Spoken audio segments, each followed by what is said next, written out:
En cas d'une éventuelle faillite bancaire ou d'un krach boursier, une question évidente se pose. Comment protéger efficacement votre épargne?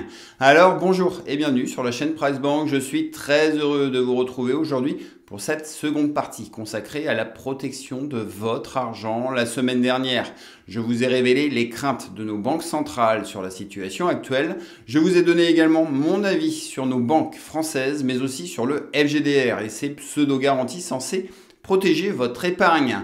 Aujourd'hui, découvrez les 4 vraies solutions à mettre en place pour préserver au mieux votre épargne, une épargne que vous avez durement acquise à la sueur de votre front.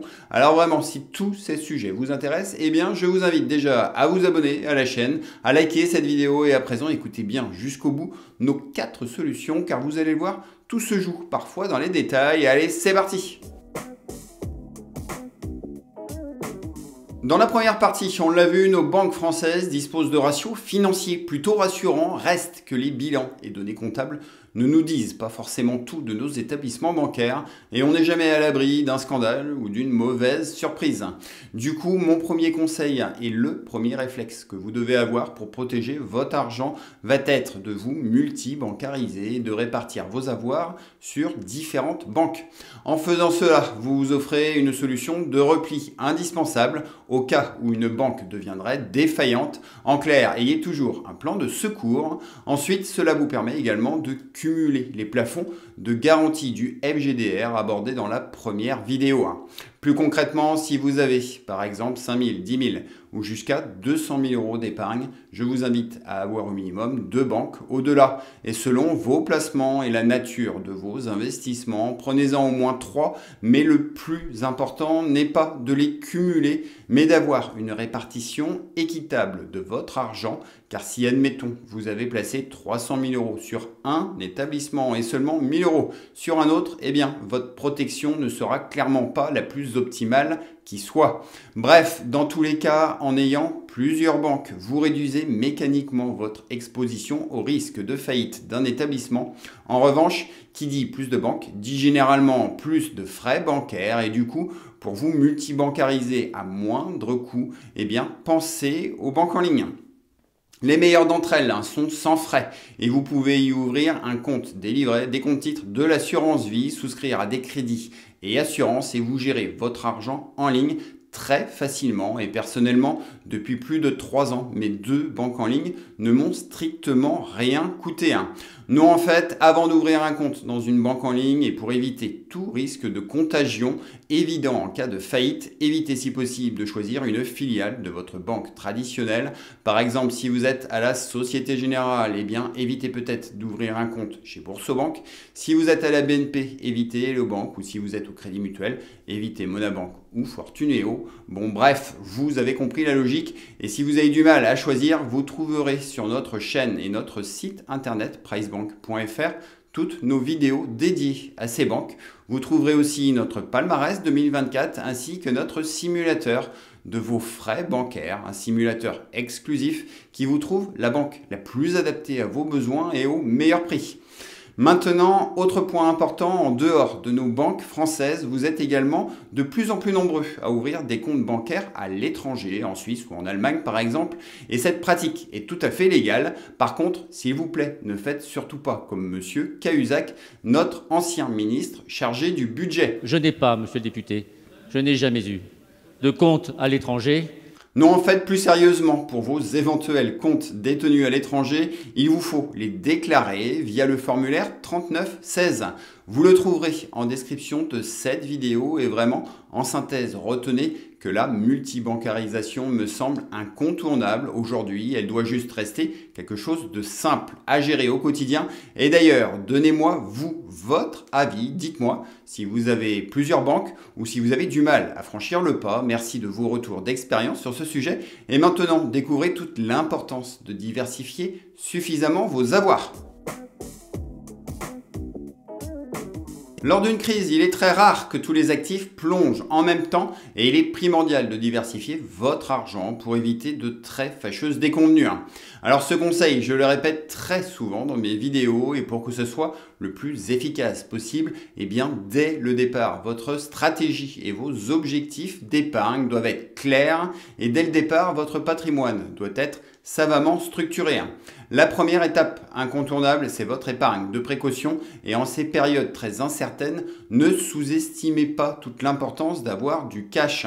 Alors oui, je sais, de très nombreux professionnels vous préconisent de mettre de côté que 2 ou 3 mois de salaire. Pour ma part, je pense que c'est finalement très variable selon les situations de chacun et avoir 6 mois de salaire sur des livrets me semble bien plus raisonnable et on verra d'ailleurs dans 3 minutes tout l'intérêt d'avoir toujours suffisamment de cash disponible.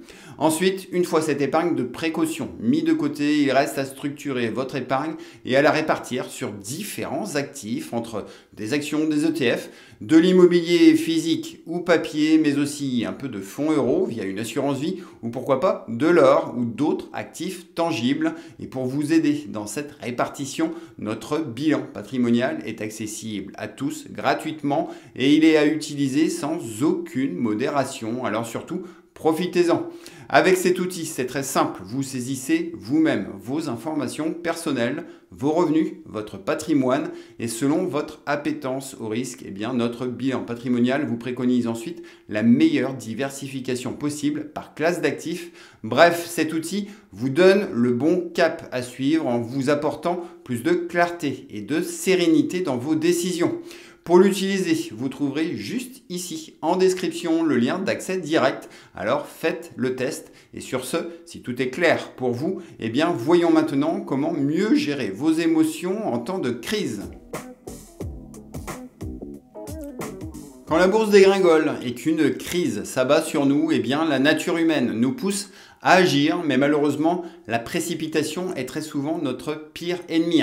Par peur de tout perdre, ce biais d'action nous pousse à vendre rapidement nos titres pour soulager le stress du moment. Par contre, une fois la tempête passée, les chances sont grandes pour que les cours rebondissent et tous ces allers-retours impulsifs vous auront coûté au final bien plus cher que si vous étiez contenté de ne rien faire.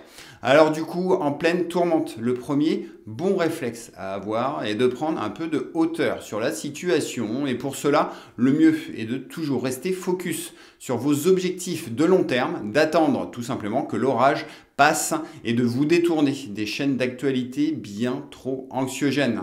Alors oui, je vous l'accorde, en période de crise, cette sagesse et cette inaction est bien plus facile à dire qu'à faire. Toutefois, cette sagesse sera bien plus facile à tenir si au préalable vous avez pris le temps de structurer et diversifier votre patrimoine.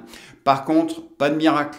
Si toutes vos économies ont été investies qu'en actions, que sur des crypto-monnaies ou que dans des SCPI de bureau par exemple, eh bien là oui, vous risquez d'être bien moins serein, en tout cas bien moins serein que l'investisseur averti en mesure de gérer au mieux ses émotions. Et pour lui, ce sera d'ailleurs le bon moment, le moment rêvé de saisir de belles opportunités. Alors oui, tâchez d'en profiter, une crise et de fortes corrections boursières permettent d'acheter des actions de belles entreprises à prix cassé. Et comme le dit le proverbe, il faut savoir acheter au son du canon et vendre au son du clairon. Et ça, c'est une très bonne nouvelle pour tous les investisseurs calmes et rationnels. C'est effectivement à ces occasions que vous saisirez les meilleures affaires et c'est aussi à ces occasions que vos liquidités et votre surplus d'épargne de précaution va être idéalement utilisé. C'est d'ailleurs lors de la crise financière de 2008 que notre ami Warren Buffett a su acheter au plus bas et pour des milliards de dollars des actions des plus grandes banques américaines. Du coup, si vous voulez faire aussi bien que Warren, reste à savoir à quel moment investir en période de crise. Alors en fait ici, plutôt que d'attendre toujours l'éventuel meilleur moment pour investir et finalement ne jamais passer à l'action, eh bien la meilleure des solutions est selon moi de s'inspirer de la méthode DCA et d'étaler dans le temps vos nouveaux investissements. En clair, une fois que vous estimez que le creux de la vague est proche, la bonne décision va être d'investir de façon régulière, ce qui vous permettra de moyenner idéalement vos prix d'achat sur un marché qui repart globalement à la hausse. Bref, dans tous les cas, restez calme et avec tous ces conseils, eh bien vous voilà prêt à affronter une hypothétique crise bancaire ou krach boursier. Alors, dites-moi vous, comment vous gérez vos émotions et si vous appréciez ce contenu, merci à vous de venir liker cette vidéo et désormais, place à ma synthèse générale. Alors soyez rassurés, au cas où une crise bancaire ou financière arriverait dans les semaines ou dans les mois à venir, eh bien les pouvoirs publics et nos banques centrales trouveront des solutions pour éteindre le feu, car elles savent que la faillite d'une banque peut coûter bien plus cher que son sauvetage. Par contre, je vous l'accorde, ces périodes ne sont jamais très agréables à vivre et pour sécuriser votre épargne, n'attendez pas de miracle du FGDR, non, vous l'avez compris, vous devez vous multibancariser, vous devez diversifier minutieusement vos avoirs et enfin, il est indispensable d'avoir une bonne éducation financière ainsi qu'une meilleure maîtrise de vos émotions et en respectant ces quelques règles, vous serez en mesure de transformer habilement les grandes crises en véritables opportunités. Alors au final, voilà tout ce que je souhaitais modestement vous partager aujourd'hui. Dites-moi, si vous aviez en tête toutes ces informations, pensez-vous qu'une banque française peut être un jour en difficulté? Bref, allez-y, partagez vos avis et dites-moi également ce que vous pensez des marchés actions, de l'or ou des crypto-monnaies. De mon côté, je me ferai un plaisir de vous répondre et en description de cette vidéo, retrouvez tous nos précieux liens pour la gestion de vos finances. Sur ce, grand merci de votre écoute. Merci de vous abonner à la chaîne, de nous encourager et avant de partir, vérifiez bien d'avoir liké la vidéo est très important. Retenez qu'avec PriceBank, faites les bons choix pour votre argent, pour des finances qui vous ressemblent, comprises et assumées. Ciao à vous!